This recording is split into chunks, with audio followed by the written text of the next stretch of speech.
إن الحمد لله نحمده ونستعينه ونسترشده ونعوذ بالله من شرور أنفسنا ومن سيئات أعمالنا. من يهده الله فلا مضل له ومن يضلل فلن تجد له وليا مرشدا. وأشهد أن لا إله إلا الله وحده لا شريك له، وأشهد أن محمدًا عبده ورسوله صلى الله عليه وسلم.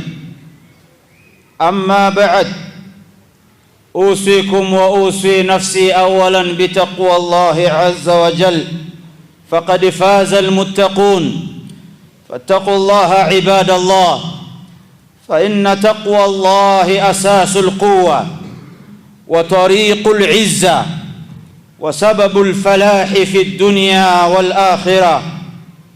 baada ya kumshukuru Allah azza wa jal na kumtakia rehema na amani mtume Muhammad sallallahu alayhi wa alihi wasallam, ninaihusia nafsi yangu pamoja na kuzihusia nafsi zenu, enyi waja watukufu wa Allah subhanahu wa ta'ala. Ndugu zangu Waislamu, mada yetu ya leo itakuwa na kichwa cha habari kifuatacho: Dha'ful ummatil islamiyyati fi hadha zaman, the weakness of the Muslim ummah in our time. Udhaifu wa umma wa Kiislamu kwa zama tulizonazo. Ndugu zangu Waislamu, tunapoangalia hali ya umma wa Kiislamu katika zama zetu, tunaona mambo ya kuhuzunisha, ya kusikitisha. Waislamu ni wengi sana duniani, tunazo rasilimali za kutosha, tunao vijana wa kutosha, tuna akili kubwa mno ya kutafakari mambo makubwa, lakini ma'al asafi shadid, Waislamu ambaye Mola wao ni Allah, kitabu chao ni Al-Qur'an, mtume wao ni Muhammadin sallallahu alayhi wasallam, wanaishi katika zama za unyonge na huzuni kubwa. Nini sababu yake? Tunaona kuna udhaifu mkubwa sana katika safu za umma wa Kiislamu, migawanyiko ya kutosha, migogoro imetamalaki katika umma wa Kiislamu, ujinga na kutokuwa na mshikamano wa kutosha ni jambo linalotafuna umma wa Kiislamu. So we must ask our important question.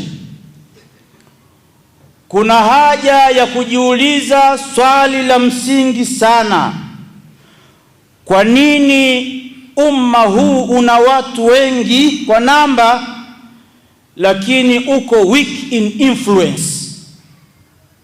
Umma ambao majority watu hawahesabiki, lakini tumefikia kwa wingi huo hata koki ya msikiti ya kutawadhia ikiharibika, umma huu hauwezi kununua koki.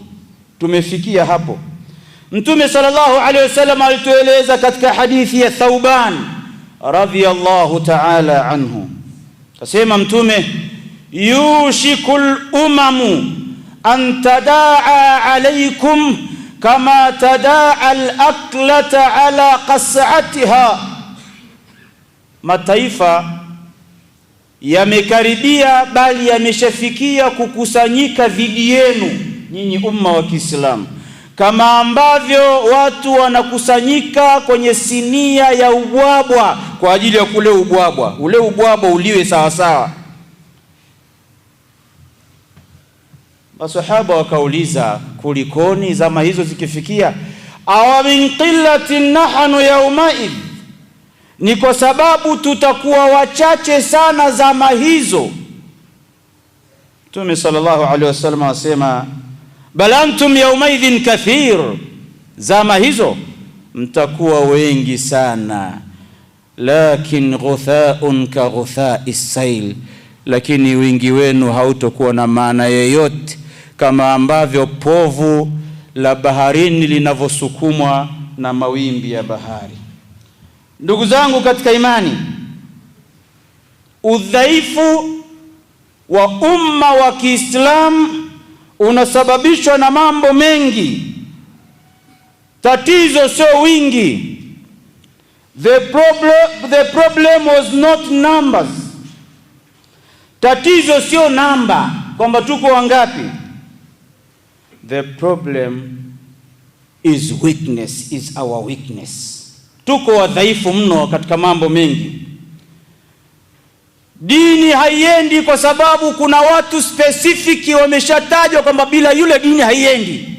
Wewe mimi hainihusu. Hapana. Dini ni ya wote na izza ni ya wote, na wote inatakiwa tushikamane ili tupate ule utukufu Allah aliyotuambia, inna dina inda Allahi alislam. Thumma qala sallallahu alaihi wasallam, kisha mtume akasema, wala yaqdhifanna Allahu fi qulubikumul wahan, na Allah atawapeni ninyi waislamu kwenye nyoyo zenu kitu kinaitwa alwahan. Masahaba wakauliza, wa malwahanu ya Rasulullah, wahan ni kitu gani? Haya maneno yanazungumzwa karne 15 iliyopita kwamba zitatokea zama watu watapewa wahan. Mtume akasema, hubbu dunya wa karahiyatul maut, watu wataipenda dunia mno na kuisahau akhera. Hapa ndipo tunapaswa kukita akili zetu sawa sawa, hapa kwenye kuipenda dunia mno na kusahau kifo ambacho ndiyo tiketi ya kwenda kulipo sisi kwenda peponi. Watu wamesahau kifo, kwa hiyo wanashughulishwa na dunia mpaka unamwona huyu vipi. Nitazitaja sababu 5 zilizopelekea au zinazopelekea sisi umma kuwa dhaifu kiasi hichi. Hizi sababu zikipita kwenye maisha yako, basi usitegemee kwamba Uislamu utakuwa juu sana. Usitegemee kama Uislamu utakuwa ni super power.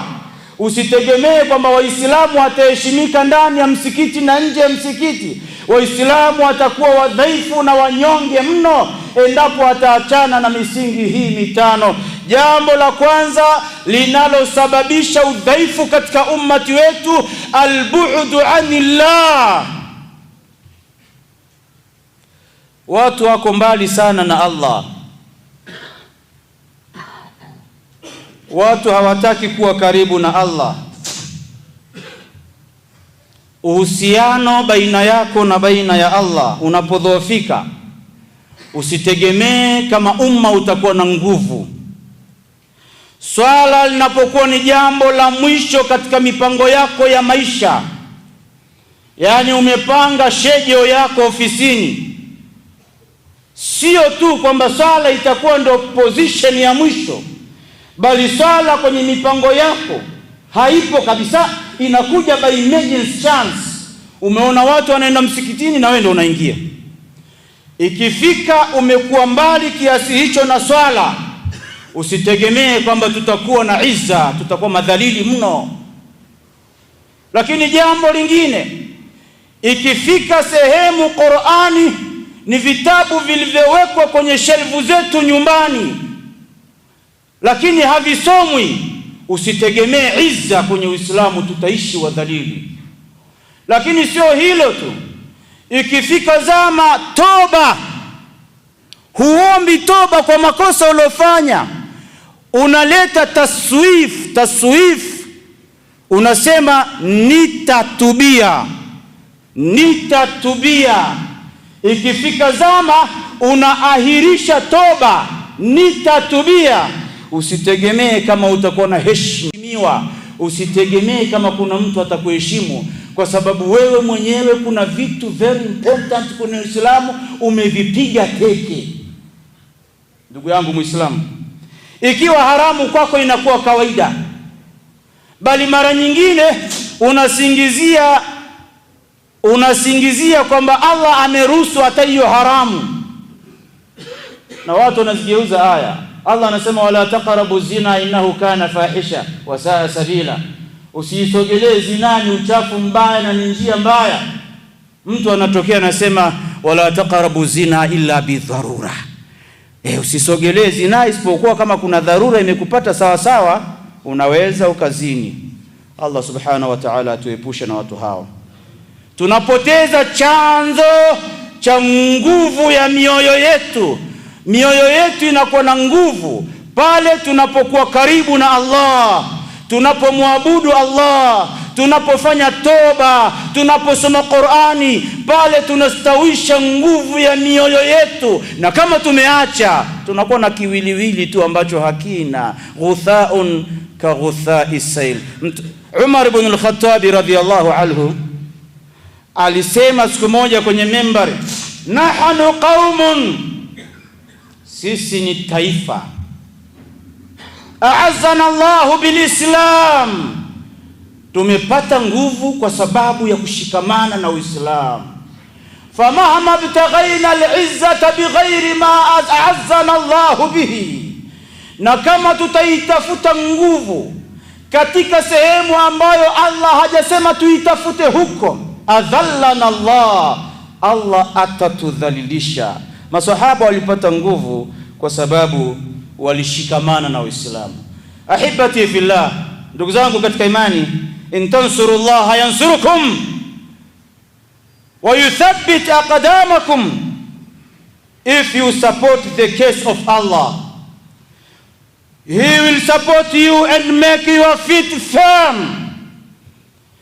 Ikiwa utamnusuru Allah, ukamsapoti Allah, ukamuitikia Allah, Allah atakunusuru, atakushika, atakuwekea miguu yako kuwa strong ya kuweza kusimamia mambo. Ndugu zangu katika imani, hii ni suratu Muhammad aya 7. Kwa hiyo nusura ya Allah kwetu sisi ni sisi commitment yetu kwake yeye. Hilo ni jambo, tukipoteza hiyo commitment sisi tutakuwa wadhaifu mno. Our strength begins with our relationship with Allah.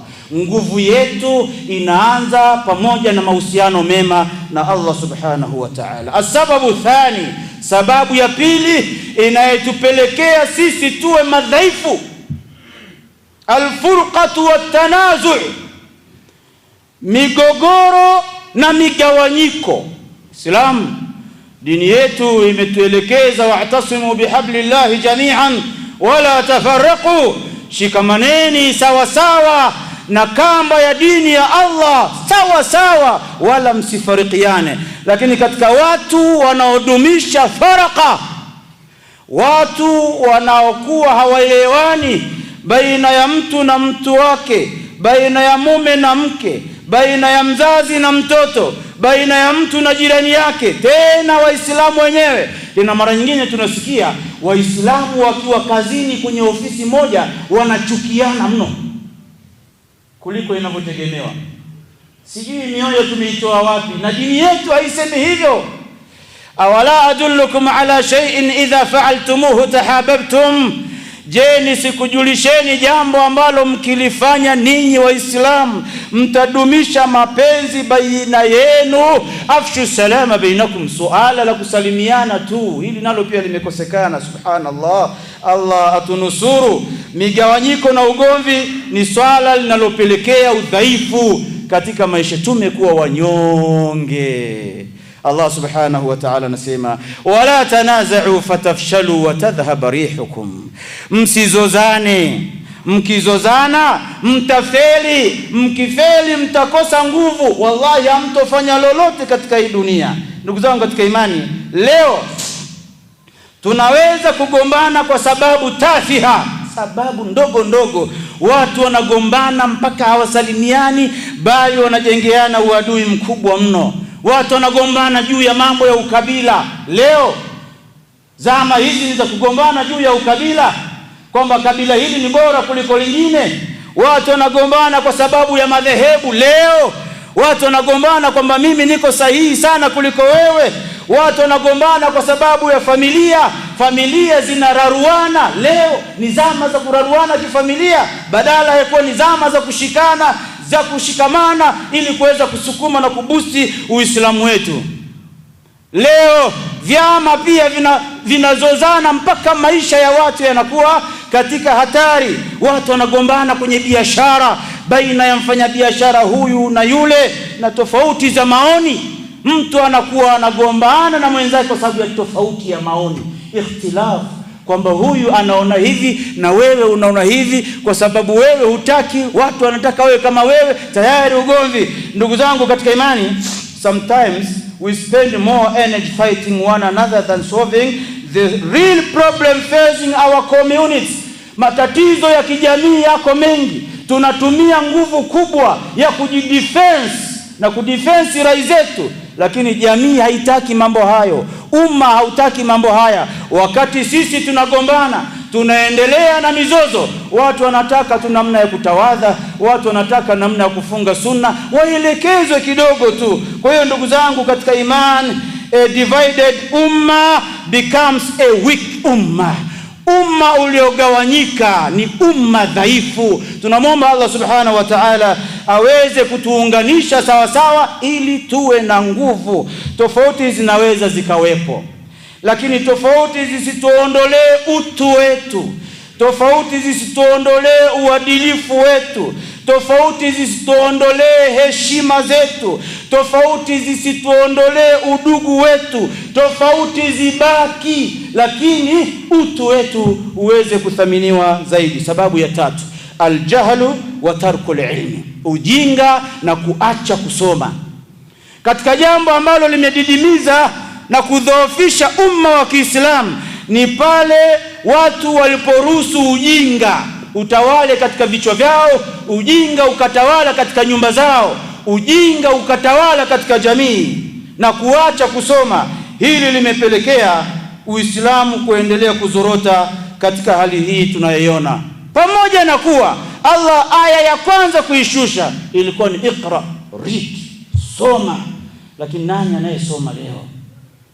Umma hauwezi kujengwa kwa ujinga. Uislamu umetupilia mbali ujinga. Maana yake nitakiwa tusome. Tunahitaji elimu ya dini, tunahitaji elimu yenye manufaa katika maisha. Yote ni ya kwetu. Watu wasome mambo ya madawa, medicine, wasome udaktari, unahitajika. Watu wasome uinjinia. Mara nyingine naona hata kwenye misikiti yetu hii, wallahi hatuna hata mtu wa kukarabati msikiti mwenye taaluma ya uinjinia, kusema kwamba mimi nimesomea uinjinia, mambo ya kujenga majengo, kwa hiyo naomba nichukue tenda hii, hata ya kupiga rangi tu msikiti. Tunawaita wasiokuwa sisi, mara nyingine hawajui kuoga janaba, ameingia ndani ya msikiti ndo anapiga rangi kukung'arishia wewe Muislamu. Umenyosha miguu, unakula tende na supu ya bamia, unataka uslide kwenda peponi. Lazima tujipange, lazima tujipange. Tunakosa mtu wa kupaka rangi msikitini, tunakosa mtu wa kufanya wiring, balbu imeungua, Muislamu wa kuja kuweka balbu msikitini hayupo. Tumefika zama hizo. Tusome. Tunahitaji watu ambao wanasoma IT, mambo ya technology, Dunia inakwenda na technology, na Muislamu inatakiwa aende sambamba na technology, isimwache nyuma. Sasa hivi tunazungumzia AI ni kitu gani? Muislamu lazima uende mbali zaidi. Allama al-insana ma lam ya'lam. Allah anasema nitamfundisha mwanadamu jambo ambalo alikuwa halijui kabisa zama zote. Kila teknolojia inayokuja ni aya hii, allama al-insana ma lam ya'lam. Uislamu ulishazungumza mambo haya. Tunataka watu ambao ni agriculture, mabwana shamba. Tunakula michicha, tunakula cabbage, tunakula makaroti, tunajua inazalishwa na nini. Kusimamia mtu bustani ukala karoti fresh, haijatiwa mbolea ya nguruwe.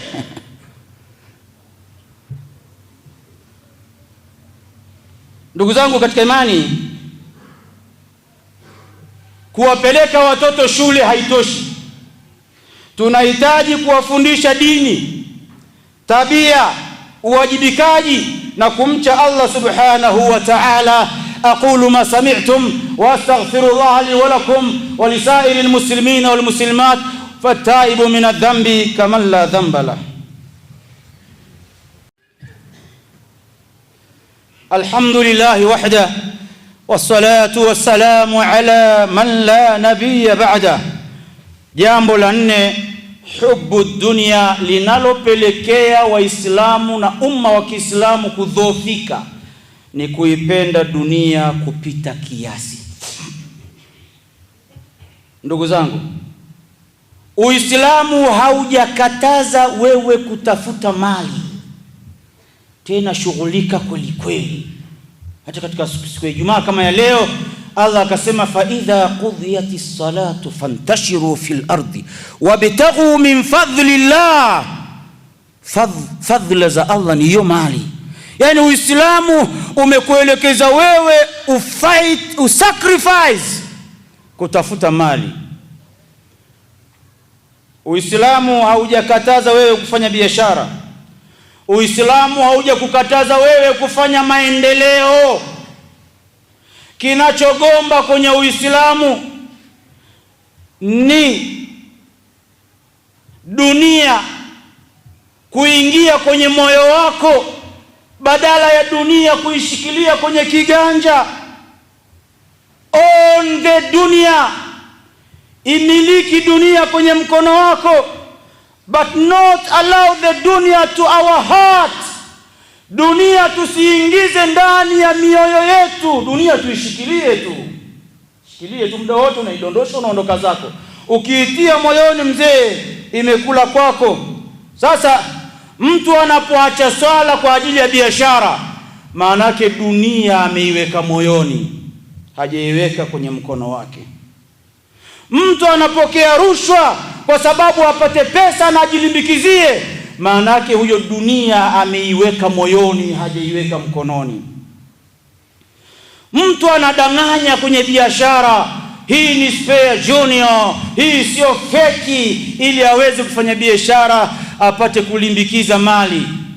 Huyo ameiweka dunia moyoni, hakuiweka dunia mkononi. Hivyo hii ni athari kubwa sana ya kuipenda dunia. Athari yake ni hiyo, pale mtu anapoacha mambo ya Allah kwa sababu ya shughuli zake ambazo anaendelea nazo. Haitakiwi kabisa. Ifike zama ofisi yako ipo karibu na msikiti, umesikia adhana, na wewe ulikuwa na type, ulikuwa unaandika, kila kitu kinasimama. Na kama ulikuwa na mgeni pale ofisini, aambie sasa, huu sio muda wangu na wako, huu ni muda wa Allah, unainuka. Ifike zama hizo, sisi tutakuwa kwenye renki ya juu. Lakini adhana inaadhiniwa, unaendelea na mambo yako.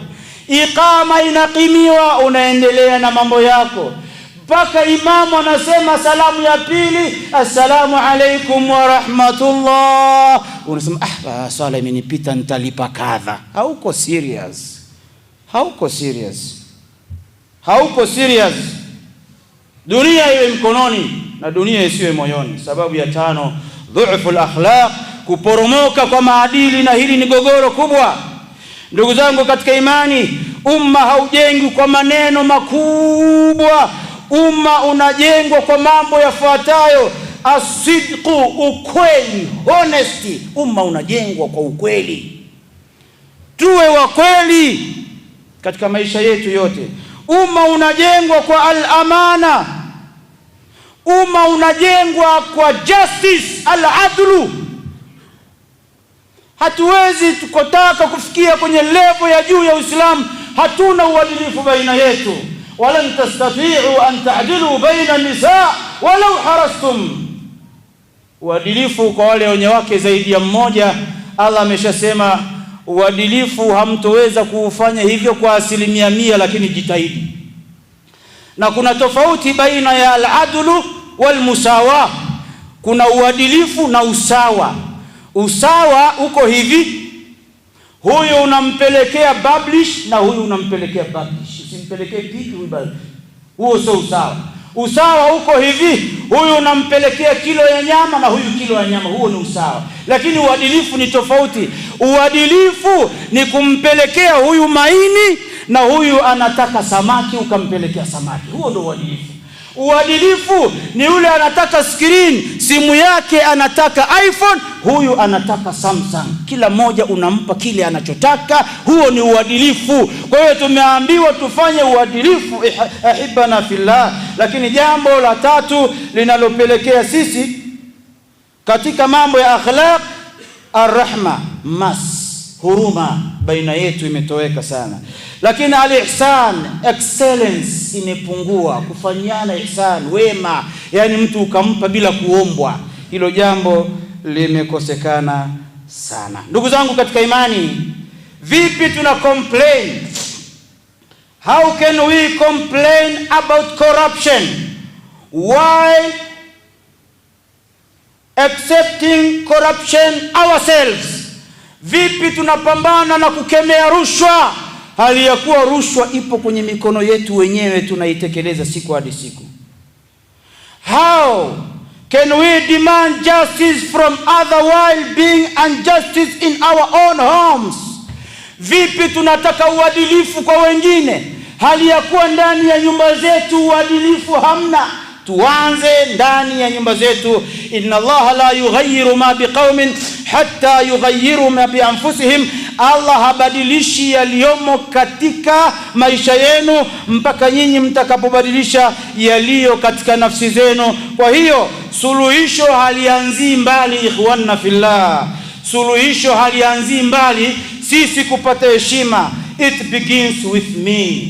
Suluhisho linaanza na mimi mwenyewe. It begins with you. Anza wewe. It begins in our homes.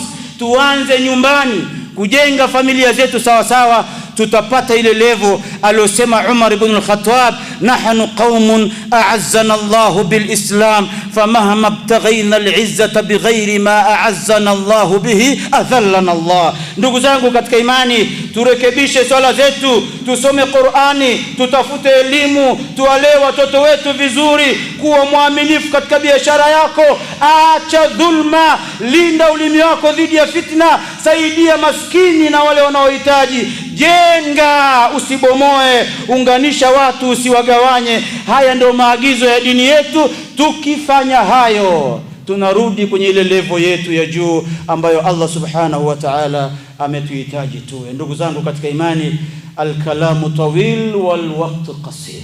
Maneno ya kuyasema yako mengi, lakini al-waqtu muhaddada, muda unatulimit. Kwa haya machache tutosheke nayo, lakini tuelewe sababu zinazofanya umma wa Kiislamu kuwa dhaifu. Na sio umma wa Kiislamu tu, hata familia yako kuwa dhaifu, scenario ni hiyo hiyo. Hata taifa kuwa dhaifu, scenario ni hiyo hiyo. Kwa hiyo turudi sawa sawa katika njia iliyokuwa sawa sawa, ili turudi katika heshima ambayo waliheshimiwa masahaba na Mtume sallallahu alayhi wasallam.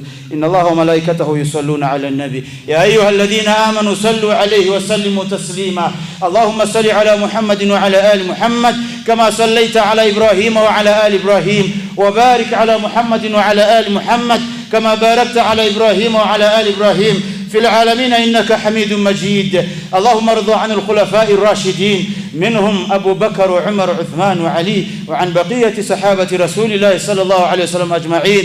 اللهم أعز الإسلام والمسلمين وأذل الشرك والمشركين ونكس أعداءك أعداء الدين واختم لنا بخير منك يا أرحم الراحمين. اللهم إنا ندعوك كما أمرتنا فاستجب لنا كما وعدتنا إنك لا تخلف الميعاد. لا تدع لنا في جمعتنا هذه ذنبا إلا غفرته ولا هما إلا فرجته ولا عيبا إلا سترته ولا مريضا إلا شفيته ولا ميتا إلا رحمته ولا حاجة من حوائج الدنيا والآخرة هي لك رضا ولنا فيها صلاح إلا أعنتنا وقضيتنا يا أرحم الراحمين. عباد الله، إن الله يأمر بالعدل والإحسان وإيتاء ذي القربى وينهى عن الفحشاء والمنكر والبغي يعظكم لعلكم تذكرون. اذكروا الله العظيم الجليل يذكركم واسألوه على نعمه يزدكم ولذكر الله أكبر والله يعلم ما تصنعون. وأقم الصلاة. Kwa majina naitwa Abdullah Muhammad Mdeki. Hutuba leo kwa kweli kwa hutuba nzuri. Hutuba imeongelea juu ya madhaifu ya Waislamu, nini kifanyike.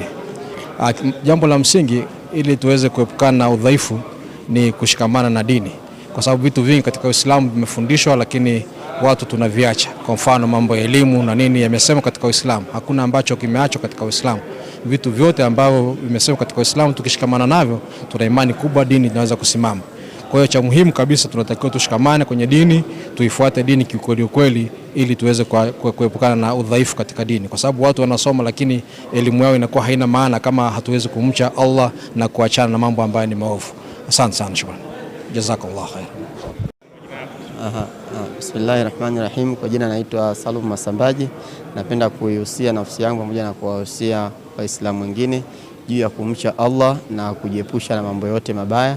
Vile vile nitoe rai kwa Waislamu wote kuhusu lazima la kulinda amani katika nchi yetu na kudumisha amani tuliyokuwa nayo, kwani kwa kutunza amani na kuidumisha itatusaidia sisi tuweze kumcha Mungu hali ya kuwa tupo vizuri kabisa kwa amani na utulivu na kufanya mambo yote yanayompendeza Allah, na kesho yetu iweze kuwa kesho nzuri ya kheri na ya kumpendeza Allah siku zote. Assalamu alaikum wa rahmatullahi ta'ala wa barakatuh. Alhamdulillahi rabbil alamin. Kwa majina naitwa Abdul Majid, ni mkazi wa hapa jijini Mbeya. Nitakayozungumzia mimi miongoni mwa zile sababu za udhaifu wa umma ni kuto kusoma kwa sisi vijana. Kundi kubwa katika sisi vijana tumekuwa tukitupa elimu yetu ya dini ambayo ndio mwongozo wetu wa maisha, lakini imetupelekea kwamba tukaisahau, na ndio maana madhaifu mengi ni kwa vijana na si kwa watu wazima ambao walitambua dini yao hapo awali. Barakallahu fiki, jazakumullahu khaira. Amin.